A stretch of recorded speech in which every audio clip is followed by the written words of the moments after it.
Not yet. All right, from celebrating Medicare to celebrating bailouts, the president today praising government bailouts for keeping GM and Chrysler afloat, something that he says also helped Ford. But with more signs the economy is slowing and companies are sitting on nearly $2 trillion in cash, what's really going on here? Are they fearing more of what they just saw? Former Republican presidential candidate Fred Thompson says this is no time to celebrate. Fred, what do you make of the president doing this victory lap in Detroit today, that they're all making money because of what we did to rescue them? Well, first of all, I was very interested in your last interview there. I understand from what the gentleman said that the government is going to give you the right to buy your own private insurance if you want to. Isn't that great? That's a good point. What a country.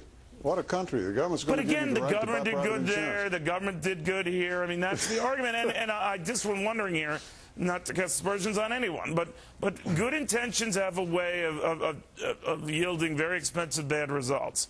And the president said that didn't happen in the case of Medicare, and it certainly didn't happen in the case of those auto rescues. Do you agree?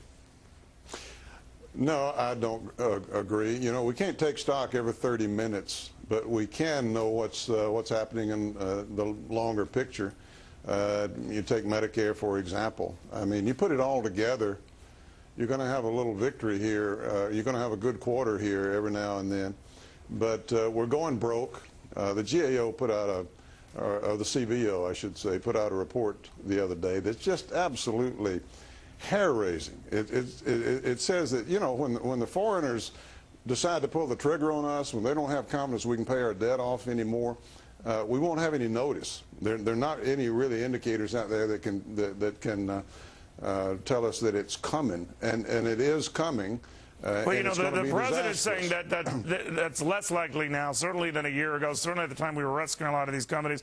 And in the case of GM and Chrysler, Fred, what he was saying is these rescues saved 100,000 jobs. They saved 100,000 jobs. What do you say? You can drop money out of a helicopter, Neil, and save jobs for a little while.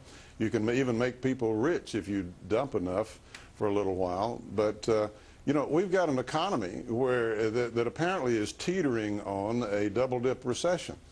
Our job situation is still crowding up against unemployment at 10%. And people are holding their breath. We got $1.8 trillion held by businesses on the side because they're afraid to invest. So, that's the picture. That's the big picture. And, and we're facing a monumental hike in taxes in the beginning. Well, what do you make of those tax hikes? Now, there's a move afoot to among some Democrats, certainly not all, and probably not in the numbers that would change the equation, to delay the tax hikes on, let's say, the upper income, and to delay even the business tax hikes, capital gains, dividends, et cetera, that now is not the time to do that. Even those who support doing it say, put it off at least a year because now's not the time. What do you make of it?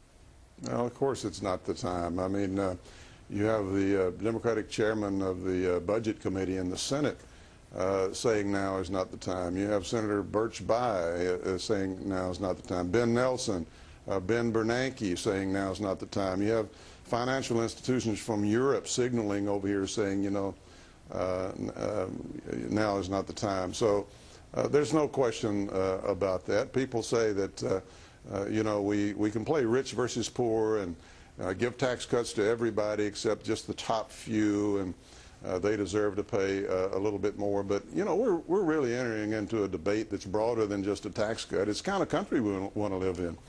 Are we going to continue to increase taxes or keep taxes at a higher level in order to feed the growing welfare state, or are we going to start moving in the direction of what made our country great, and promotion of freedom and a dynamic society where people move up and down through the tax brackets depending on their success? Yeah, but if that were the case, Fred, when a noted and pretty respected Republican like Ben Stein, for example, says Republicans are just fooling themselves if they think that they can get our kind of nation's books in order without ultimately hiking taxes as well. What do you say? Well, let's look at the history of that.